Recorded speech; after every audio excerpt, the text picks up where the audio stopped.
गोपीनाथ कहा जाता है। टोटा का अर्थ होता है बगीचा या गार्डन, और गोपीनाथ भगवान गोपीनाथ जो गोपियों के नाथ है। तो ये जो स्थल है ये वृंदावन से अभिन्न है।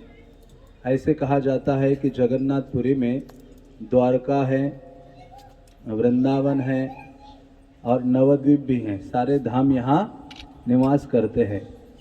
तो चैतन्य महाप्रभु को जब वृंदावन का वियोग होता था तो चैतन्य महाप्रभु इस स्थान में आया करते थे, क्योंकि यहाँ बहुत सारे पेड़ पौधे होते थे जो उनको वृंदावन का स्मरण करा देते थे। तो चैतन्य महाप्रभु जब संन्यास लेकर यहाँ आए तो उस समय उनके साथ गदाधर पंडित भी थे। तो गदाधर पंडित की विशेषता थी कि वो नित्य श्रीमद् भागवतम का उच्चारण करते थे, भागवतम को सुनाया करते थे। तो चैतन्य महाप्रभु स्वयं गदाधर पंडित से श्रीमद् भागवतम सुना करते थे, और इस स्थान में आकर चैतन्य महाप्रभु भागवतम प्रतिदिन सुना करते थे। और महाप्रभु हमें सिखाते हैं कि किस प्रकार से सुनना चाहिए। चैतन्य महाप्रभु ने ऐसे नहीं है कि भागवतम से श्री कृष्ण की रास लीलाएं, गोपियों के साथ अंतरंग लीलाएं सुनी हैं, बल्कि चैतन्य महाप्रभु ने निरंतर दो भक्तों का चरित्र गदाधर पंडित से दिन में 100 बार सुन लेते थे। एक है ध्रुव महाराज का चरित्र सुनते थे, प्रहलाद महाराज का चरित्र सुनते थे, और चैतन्य महाप्रभु सुनते सुनते कहते थे और सुनाओ और सुनाओ। जैसे हम कहते ना और प्रसाद आने दो और प्रसाद आने दो। तो अंतर है कि महाप्रभु तो भूखे थे कृष्ण कथा के। हाँ, तो उस प्रकार से महाप्रभु एक दिन यहाँ आए, और यहाँ आकर उस समय ये सारी रेत हुआ करती थी, कुछ ये सारे बहुत सारे पेड़ थे। लास्ट ईयर में आया था तो पूरा पेड़ों से भरा था। तो ये सब साइक्लोन आया तो ये सारे पेड़ टूट गए। तो चैतन्य महाप्रभु एक दिन यहाँ आए और गदाधर पंडित ऐसे बैठकर श्रीमद् भागवतम सुना रहे थे। चैतन्य महाप्रभु नीचे बैठकर बालू में बैठ के सुन रहे थे, बालू में, मिट्टी में। तो सुनते सुनते चैतन्य महाप्रभु ने कहा गदाधर गदाधर।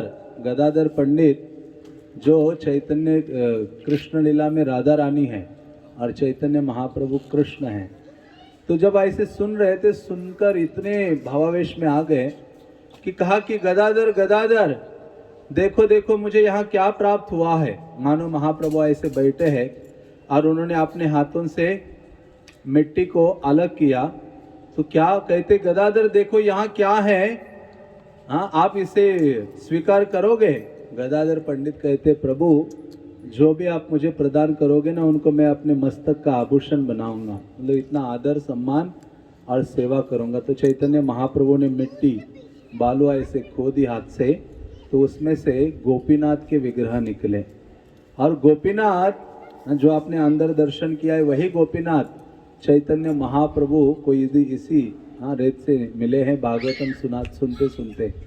और फिर उनको बाहर निकाला। उनके साथ श्रीमती राधा रानी का एक विग्रह था, ललिता सखी का भी विग्रह था, वो लिया। और गदाधर पंडित तो बहुत खुश और आनंदित हुए कि उनको गोपीनाथ प्राप्त हो रहे हैं। तो महाप्रभु ने कहा इनको आज से हम गोपीनाथ पुकारेंगे, जो गोपियों के नाथ हैं। तो ऐसे गोपीनाथ की सेवा पूजा गदाधर पंडित को प्रदान की। तो गदाधर पंडित इसी स्थान में रहा करते थे और गोपीनाथ की सेवा करते थे और श्रीमद् भागवतम बोला करते थे, और महाप्रभु निरंतर आके गोपीनाथ का दर्शन करते थे। तो ऐसे चैतन्य महाप्रभु ने ये स्वयं विग्रह प्रकट किए हैं अपने हाथ से, और गदाधर पंडित को वो सेवा करने के लिए उन्होंने दे दिए हैं। तो ऐसे गदाधर पंडित कई लंबे समय तक सेवा किए। और कई और भी कथाएं आती हैं कि ऐसे जो गोपीनाथ हैं, हाँ, जब चैतन्य महाप्रभु को अप्रकट होना था, इस संसार से जाना था, तो महाप्रभु अपने सारे भक्तों को लेकर इस प्रांगण में आ गए। चैतन्य महाप्रभु ने बहुत जोरदार यहाँ कीर्तन किया। कीर्तन करते करते सभी लोग मंदिर के इस बाहर थे, और चैतन्य महाप्रभु अकेले अंदर चले गए। अंदर गए महाप्रभु तो वो सीधा अंदर जाकर गोपीनाथ के विग्रह में समा गए। और महाप्रभु का जो ऊपर का वस्त्र था वो गोपीनाथ के शरीर में लिपटा हुआ था या चिपका हुआ था, और भक्त लोग देख रहे थे। और अचानक देखा कि महाप्रभु तो अंदर गए गोपीनाथ के पास और इस संसार से अप्रकट हो गए। तो सारे भक्त क्रंदन करने लगे चैतन्य महाप्रभु के विरह में। तो ये विशेष लीला स्थली है, इसका वर्णन कई स्थानों में आता है। तो ये विशेष स्थान है कि जहाँ चैतन्य महाप्रभु ने उनको प्रकट कराया, गदाधर पंडित श्रीमती राधा रानी हैं, उन्होंने उनकी सेवा की, और चैतन्य महाप्रभु अपने अप्रकट होने की लीला इसी विग्रह में उन्होंने प्रकट की हैं। तो यहाँ जब चैतन्य महाप्रभु अप्रकट हो गए तो ये जो गदाधर पंडित थे वो ज़्यादा वृद्ध नहीं थे, लेकिन चैतन्य महाप्रभु इस जगत से चले गए तो उनको बहुत विरह हुआ, और 1-2 साल में ही मानो ऐसे हो गए कि बहुत ओल्ड हो गए हो, उनको खड़ा होना मुश्किल हो रहा था। तो उन्होंने क्या किया, सोचा कि अभी गोपीनाथ एक अभी बैठे हुए आपको नजर आ रहे होंगे, पद्मासन में बैठे हैं।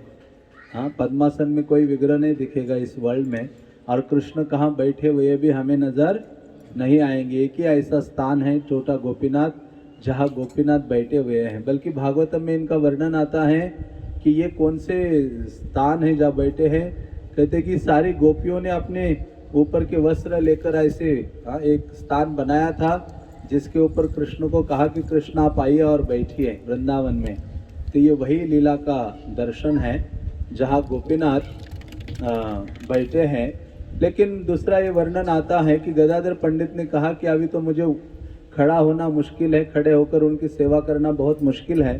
तो उन्होंने सोचा कल से एक भक्त को दूसरे भक्त को मैं सेवा में नियुक्त करता हूँ, और उन्होंने कहा आप कल से सेवा करो। एक भक्त को कहा तो गोपीनाथ रात को सपने में तो नहीं आए, लेकिन ये जब गदाधर पंडित सुबह गए तो देखा कि जो गोपीनाथ एक खड़े थे वो क्या हो गए, बैठ गए। केवल इनसे वो माला और वस्त्र सब कुछ स्वीकार करने के लिए गदाधर पंडित से। तो इसलिए ये क्योंकि गदाधर पंडित राधा रानी है, और राधा रानी से सेवा स्वीकार करने के लिए कृष्ण झुक जाते हैं। जैसे प्रभुपाद ने कहा आप कृष्ण को फूल देना चाहते हो तो सबसे अच्छा उपाय क्या है, कृष्ण के हाथ में दे दो, तो राधा रानी उसको स्वीकार करेगी। तो उसी प्रकार से है कि गोपीनाथ गदाधर पंडित से ये सेवा स्वीकार करने के लिए प्रेम के कारण बैठ गए, और गदाधर पंडित से सेवा वो स्वीकार करने लगे। तो ये छोटा गोपीनाथ है और बहुत महत्वपूर्ण विग्रह हैं हमारे संप्रदाय के। और जो भी भक्त जगन्नाथपुरी आते हैं वो इस्कॉन के भक्त बाकी स्थानों में जाए या ना जाए जगन्नाथ का दर्शन करते हैं, और टोटा गोपीनाथ आते हैं, गोपीनाथ का दर्शन करते हैं। तो जब उनका मंगल आरती होता है सुबह 5 बजे तो उनके वस्त्र बदले जाते, तो उनका वो पद्मासन का जो बैठे हुए भगवान उसका भी दर्शन होता है। तो इस प्रकार से ये गोपीनाथ के विग्रह हैं जिनको ये स्थान प्रिय हैं, और चैतन्य महाप्रभु को भी ये प्रिय है, क्योंकि हम जहाँ हमारी ऑटोज़ खड़ी है वहाँ ये रेत है बहुत सारी, और रेत के छोटे छोटे टीले बने हुए हैं। तो एक दिन चैतन्य महाप्रभु इस ओर से आ रहे थे, जगन्नाथ मंदिर यहाँ से 10 मिनट की दूरी पर चलकर है, 10 या 7 ही मिनट लगते हैं। तो चैतन्य महाप्रभु वहाँ से आ रहे थे अपने भक्तों के साथ, और उन्होंने बालों के टीले देखे ऐसे थोड़े ऊंचे ऊंचे। तो देखकर उनको वृंदावन का स्मरण आया, गोवर्धन का स्मरण आया। कहते गोवर्धन, उन्होंने श्लोक बोला, हंताय माधुर्य बला हरिदास वर्यो। तो वो श्लोक बोला और गोवर्धन को ऐसे आलिंगन करने के लिए महाप्रभु दौड़ पड़े, और जैसे नजदीक आए तो मूर्छित होकर गिर जाते हैं, और भक्त उनको उठाते हैं। और चैतन्य महाप्रभु यहाँ जो ये टीले थे मिट्टी के, उनको गोवर्धन समझा करते थे और उनको पुकारते थे गोवर्धन के रूप में। तो संक्षिप्त में यही है छोटा गोपीनाथ का वर्णन। ऐसे छोटा गोपीनाथ के लिए नित्यानंद प्रभु बंगाल मायापुर से 1 मन चावल अपने सर के ऊपर उठा के लेके आए थे, और सुंदर वस्त्र लेके आए थे। लाकर उन्होंने गदाधर पंडित को दिए, कहा गदाधर गोपीनाथ के लिए चावल बनाओ और उनके लिए ये वस्त्र उनको पहनाओ। तो नित्यानंद प्रभु जब यहाँ आए तो उन्होंने चैतन्य महाप्रभु को बताया नहीं था कि मैं यहाँ आ गया हूँ, बल्कि गदाधर पंडित ने यहाँ पेड़ों से इमली के जो पेड़ थे उसके पत्ते तोड़े, उससे शाक बनाई, और भी कई पेड़ों से कुछ पत्ते तोड़कर शाक बनाई, चटनी बनाई, और वो जो शुभ्र चावल लाए, इसे कहते कि वैकुंठ की चावल है, वो शुभ्र चावल लाए और उसका प्रसाद बनाया और गोपीनाथ को भोग लगाया, लेकिन चैतन्य महाप्रभु को गंभीरा से इनवाइट नहीं किया प्रसाद लेने के लिए। लेकिन चैतन्य महाप्रभु अंतर्यामी हैं, उनको पता चला कि यहाँ कुछ हो रहा है, प्रसादम ऑफर हो रहा है। तो चैतन्य महाप्रभु आते हैं, कहते हैं गदाधर आज तो आपने मुझे बुलाया नहीं, लेकिन देखो मैं तो छोड़ने वाला नहीं हूँ। ये प्रसाद जो गदाधर के हाथों से बना हुआ है और नित्यानंद ने चावल लेके आया है और गोपीनाथ ने खाया है, ये तीनों का महामिलन है। और ऐसा प्रसाद जो खाएगा वो आध्यात्मिक जगत वापस चला जाएगा। तो ऐसे चैतन्य महाप्रभु ने कहा और चैतन्य महाप्रभु इस स्थान में भक्तों के साथ फिर प्रसाद ग्रहण किए थे। और एक बार जब रूप गोस्वामी को वृंदावन में गोविंद देव के विग्रह मिले थे, उन्होंने एक सेवक को भेजा था घोड़े के ऊपर वृंदावन से यहाँ कि जाओ और महाप्रभु को बोलो कि मुझे गोविंद देव मिले हैं वहाँ। तो वो जब आए तो उस दिन चैतन्य महाप्रभु यहाँ बैठकर भागवतम सुन रहे थे। तो चैतन्य महाप्रभु ने अपने एक भक्त थे काशीश्वर, यहाँ ही उनको आज्ञा दी कि रूप गोस्वामी को वहाँ वृंदावन में गोविंद देव के विग्रह मिले हैं, आपने देखे या नहीं, जयपुर में है अभी वो विग्रह। तो कहते आप जाओ उनकी सेवा के लिए। तो चैतन्य महाप्रभु ने उनको इसी स्थान से वृंदावन भेजा था गोविंद देव की सेवा करने के लिए। तो ऐसा ये स्थान है, चैतन्य महाप्रभु को अति प्रिय है, इसलिए वो अप्रकट होने की लीला इसी स्थान में हुई है। तो गोपीनाथ देव से प्रार्थना करनी चाहिए, जैसे हमने गीत सुना था कि गोपीनाथ आप हमें हम तो काम के दास हैं, आप हमें प्रेम प्रदान कीजिए। तो इस प्रकार से प्रार्थना करनी चाहिए।